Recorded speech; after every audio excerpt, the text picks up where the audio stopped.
মই কৈছো লখিমপুৰ মেডিকেল কলেজত যি কিজনী ডক্টৰ আৰু সিস্টাৰ আছে পঢ়ি শুনি তেওঁলোকে শিষ্টাচাৰ লৈ তেওঁলোকে ডিগ্ৰী লৈ তেওঁলোকে জ্ঞান আহৰণ কৰি চাকৰি পোৱা নাই তাত ঘুষ দি পাইছে ঘুষ সেইটো কাৰণে তেওঁলোকে নাজানে যে পেচেণ্টক কেনেকৈ ব্যৱহাৰ কৰিব লাগে আচাৰ ব্যৱহাৰ কৰিব লাগে কেনেকৈ কথা ক'ব লাগে নমস্কাৰ মই বিমল চেতিয়া আপোনালোকে চাবলৈ আৰম্ভ কৰিছে অল আছাম বিমল ভিডিঅ'টো ক্লিক কৰাৰ বাবে ধন্যবাদ আজি ভিডিঅ'টো আৰম্ভণি কৰাৰ আগত মই আপোনালোকক এটা ভিডিঅ' ক্লিপ দেখাই ল'ব বিচাৰিছো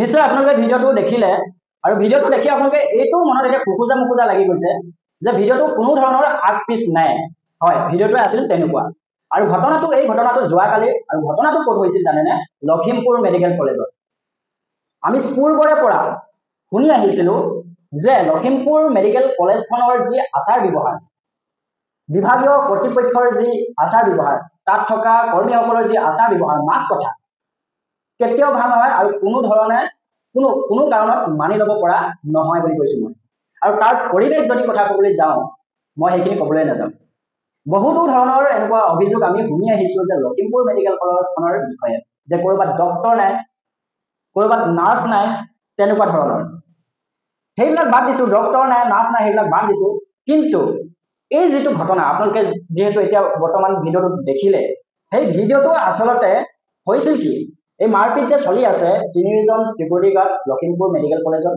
আৰু তাত চিকিৎসা কৰিবলৈ যোৱা পেচেণ্টৰ লগত থকা এজন যুৱক এই গোটেই ঘটনাটো যদি আমি বুজিবলৈ যাওঁ যিহেতু আজিৰ দিনত আজি 31 মে আজি তাৰিখত সদৌ অসম জাতীয়তাবাদী যুৱ ছাত্ৰ পৰিষদৰ সৈনিকসকল গৈছিল তাক বুজ ল'বলৈ ঘটনাৰ সন্দৰ্ভত কিছু বিৱৰণ বুজ ল'বলৈ গতিকে সদৌ অসম জাতীয়তাবাদী যুৱ ছাত্ৰ পৰিষদৰ সমাজসেৱক বাবলু হাজৰিকালৈ মই ফোন লগাম যেটো তেওঁ আজি দিনটো তেওঁ বুজ ল'বলৈ গৈছিল আৰু গোটেই তেওঁ বিৱৰণটো দিব ঘটনাটো আচলতে হৈছিল কি মই ফোনটো লগাম আপোনালোকে শুনিব তেতিয়াহে বুজি পাব আচলতে ঘটনাটো হৈছিল কি হেল্ল' হয় মই সদৌ অসম জাতীয়তাবাদী যুৱ ছাত্ৰ পৰিষদৰ সমাজসেৱক বাবলু হাজৰিকাৰ লগত মই কথা পাতি আছো নেকি হয় কোনে ক'লে আপুনি হয় মই অল আছাম বিমলে কৈছিলো আচ্ছা একচুৱেলি আমি এটা ঘটনা দেখিবলৈ পাইছো যে লখিমপুৰ মেডিকেলৰ যিটো এজন পেচেণ্টৰ লগত থকা এজন যুৱকক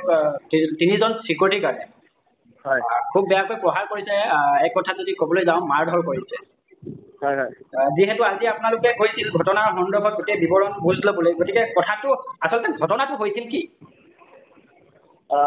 ঘটনাটো মানে এনেকুৱা ধৰণৰ হৈছে যে আমি যেতিয়া হেৰিক লগ পাইছিলোঁ হয় মানে পেচেণ্টৰ পাৰ্টি যেতিয়া আমি লগ পাইছিলোঁ গৈ পেলাই কথা পতা হৈছিলে হয় তেওঁলোকক মানে আমি সোধাৰ পিছত মানে তেওঁলোকে কৈছে যে এটা সাধাৰণ কফি কাপৰ লৈ পেলাই কাজিয়াটো অকণমান ষ্টাৰ্ট হৈছিলে বুলি হয় এটা কফি কাপ তেওঁলোকে মানে ক'বলৈ গ'লে এটা কফি কাপ এনেকা আৰু অ'কে তেওঁলোকে কৈছে যে আমি চাহ খাই আছিলোঁ মানে একেটা মানে ধৰক একেটা কাপ কেইবাটাও নাথাকে জানো একেটা ব্ৰেণ্ডৰ বহুতখিনি থাকে ন হয় চবৰ দোকানতে পোৱা যায় তেওঁলোকৰ মানে চাহ আমি খাইছিলে যে তেওঁলোকেও খাই আছিলে একেটাই মানে এটা ডাষ্টবিনত মানে কফি কাপটো যেতিয়া পেলাইছিলে কোনোবা এজন ব্যক্তিয়ে পেলালে আচ্ছা তেওঁলোকে এতিয়া মেডিকেল ষ্টাফৰ যোনকে ডিউটিত আছিলে চিষ্টাৰকেইজনী আচ্ছা নাইট চিপত নেকি হয়তো এনেকুৱা হ'ব নেকি নে ডে চিপ হ'ব এনেকুৱাই হ'ব নেকি হয় ডে হৈছিলে নেকি কাজিয়াটো আবেলি টাইমত হয় এনেকুৱা তাৰ পৰা তেওঁলোকে তেতিয়া মানে এই পেচেণ্টক আহি পেলাই যেতিয়া কৈছে ন কাজিয়া হৈছে তেতিয়া আপোনালোকে এইটো কাম কৰিব নালাগিছিলে ডাষ্টবিনত নেপেলাই কিয় এনেকৈ বাহিৰত এনেকৈ কিবা এটা পেলালে নেকি এনেকুৱা বুলি ক'লে হয় মানে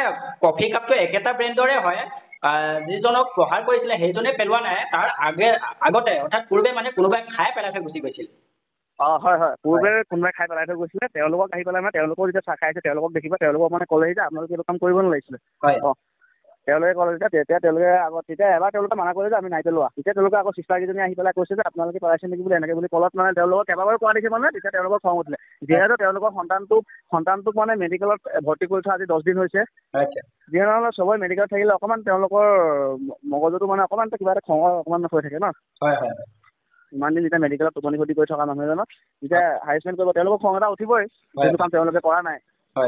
তেতিয়া তেওঁলোকে মানে ষ্টাফৰ যোনজন ডিউটিত আছিলে তেওঁলোকক ক'লে যে আপোনালোকে CCTVটো একবাৰ চেক কৰক বুলি ক'লে। তেনেকুৱাত মানে অকণমান তৰ্কাতৰ্কি এটা হৈ পেলাই তেওঁলোকে চিকিউৰিটি গাৰ্ডকেইজনক মাতিলে, ষ্টাফৰ মানুহকেইজনে।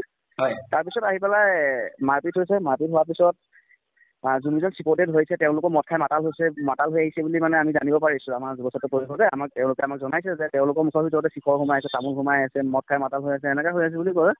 আচ্ছা, তেওঁলোকে মদ খাই পেলাই এনেকুৱা কৰিছে বুলি কৈছে আৰু আমি জানিব পৰা মতে। এতিয়া ইতিমধ্যে আমাৰ লীলাবাৰী আৰক্ষী অধীক্ষকে তেওঁলোকক এৰেষ্ট কৰিছে বুলি শুনিব পাইছোঁ। তেওঁলোকৰ 3জন পলাই গৈছিল আৰু ইতিমধ্যে কৰায়ত্ব কৰিছে।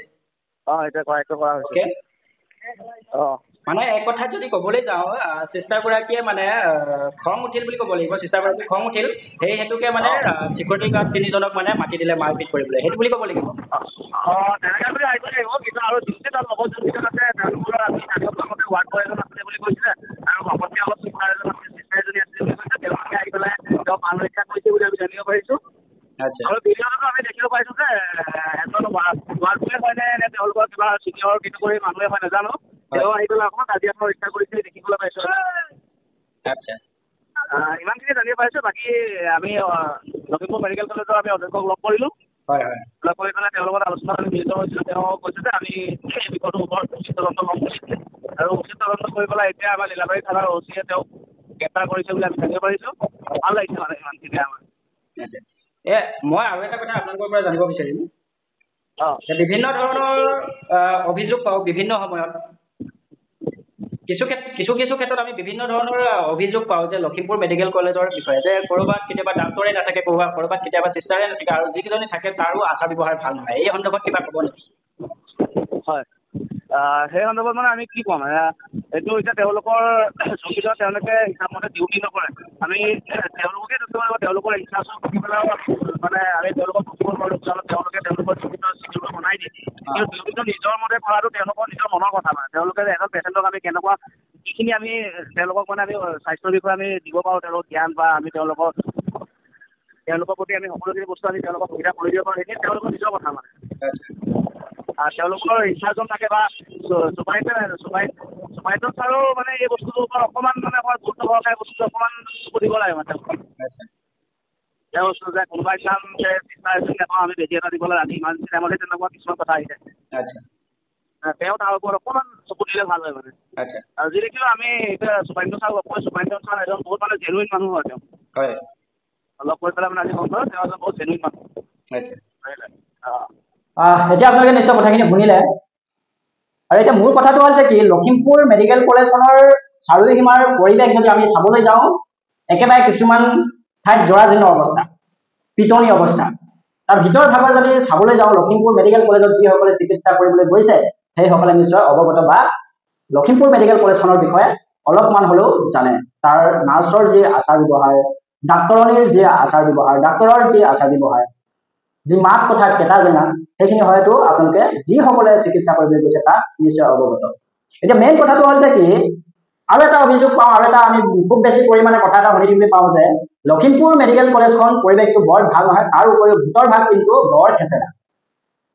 তেনেস্থলত আজি এটা কফি কাপক লৈ, যোনে নেকি পেলোৱাই নাছিলে, যাৰ গাত নেকি কোনো ধৰণৰ দুখ নাছিলে, আৰু এতিয়া ইতিমধ্যে আপোনালোকে নিশ্চয় শুনিব পাৰিলে যে সদৌ অসম জাতীয়তাবাদী যুৱ ছাত্ৰ পৰিষদৰ সমাজ সেৱক বাবুল হাজৰিকাই যি কথা ক'লে যে এটা কফি কাপক লৈ, এটা সাধাৰণ কফি কাপক লৈ, এতিয়া কথাটো হ'ল যে কি, যিখন মেডিকেলত গোটেই পৰিৱেশটো খেচেৰা কৰি ৰাখে, পিটনিৰ দৰে ৰাখে, এটা জৰাজীৰ্ণ অৱস্থাত থাকে, আৰু সেইখন মেডিকেলত কেৱল মাত্ৰ এটা ডাষ্টবিনত কফি কাপ পেলোৱাক লৈ এজন যুৱকক 3জন চিকিউৰিটি গাৰ্ডে, আৰু তাতকৈ বেছি দুখ লগা কথা হ'ল যে কি, চিকিউৰিটি গাৰ্ড 3জনে মদ্যপান কৰি আছিল সেই সময়ত।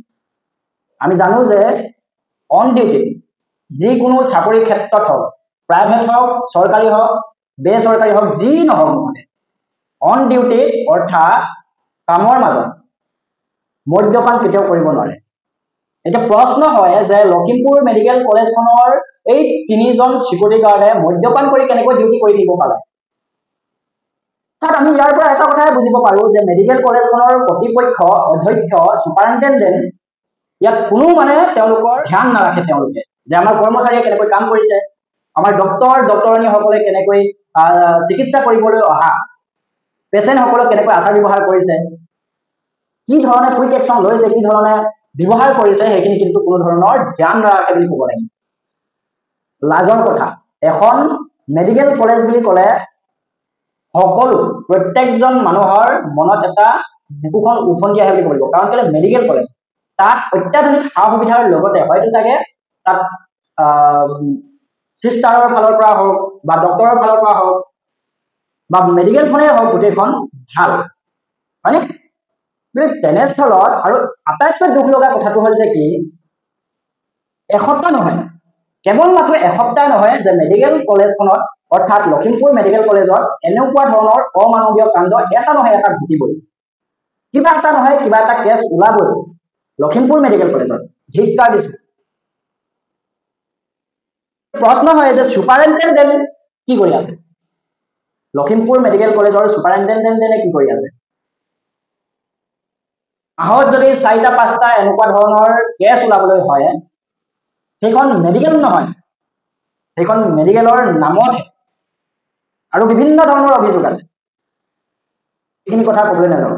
কিন্তু এই নিৰ্দোষী এজন যুৱকক চিকিৎসা কৰিবলৈ অহা লগত থকা এজন যুৱকক বুলি কৈছো মই, এনেকৈ মাৰপিট কৰি, আৰু চিষ্টাৰগৰাকীৰ কথা কৈছে, আপোনালোকে নিশ্চয় কল ৰেকৰ্ডিঙত শুনিলে চাগে, চিষ্টাৰগৰাকীৰ কথা কৈছে, চিষ্টাৰগৰাকীয়ে ফোন কৰি মাতি দিলে বোলে, ফোন কৰিয়ে হওক বা মৌখিকভাৱে হওক তেওঁলোকক মাতি দিছে। মতা কাৰণটো কি থাকিল? মতা কাৰণটো কি থাকিল? অৰ্থাৎ তেওঁলোকক পিটক, মাৰধৰ কৰক। তেওঁলোকে পঢ়ি শুনি, মই কৈছো লখিমপুৰ মেডিকেল কলেজত যিকেইজনী ডক্তৰ আৰু চিষ্টাৰ আছে, পঢ়ি শুনি তেওঁলোকে শিষ্টাচাৰ লৈ, তেওঁলোকে ডিগ্ৰী লৈ, তেওঁলোকে জ্ঞান আহৰণ কৰি চাকৰি পোৱা নাই, তাত ঘুষ দি পাইছে, ঘুষ। সেইটো কাৰণে তেওঁলোকে নাজানে যে পেচেণ্টক কেনেকৈ ব্যৱহাৰ কৰিব লাগে, আচাৰ ব্যৱহাৰ কৰিব লাগে, কেনেকৈ কথা ক'ব লাগে। তাৰ উপৰিও কিন্তু ৰেছপন্সিবিলিটি বোলা বস্তুটো মেডিকেল কলেজখনত নাই। দুখ লগা কথা। তাই আশা কৰো এতিয়া বৰ্তমান বাৰু তেওঁলোক তিনিওজনক লীলাবাৰী আৰক্ষী থানাৰ ওচিয়ে কৰায়ত্ব কৰিছে। পৰৱৰ্তী সময়ত কি হয় দেখা যাব, পৰৱৰ্তী সময়ত কি হয় দেখা যাব। আজিলৈ ভিডিঅ'টো ইমানতে এৰিছো।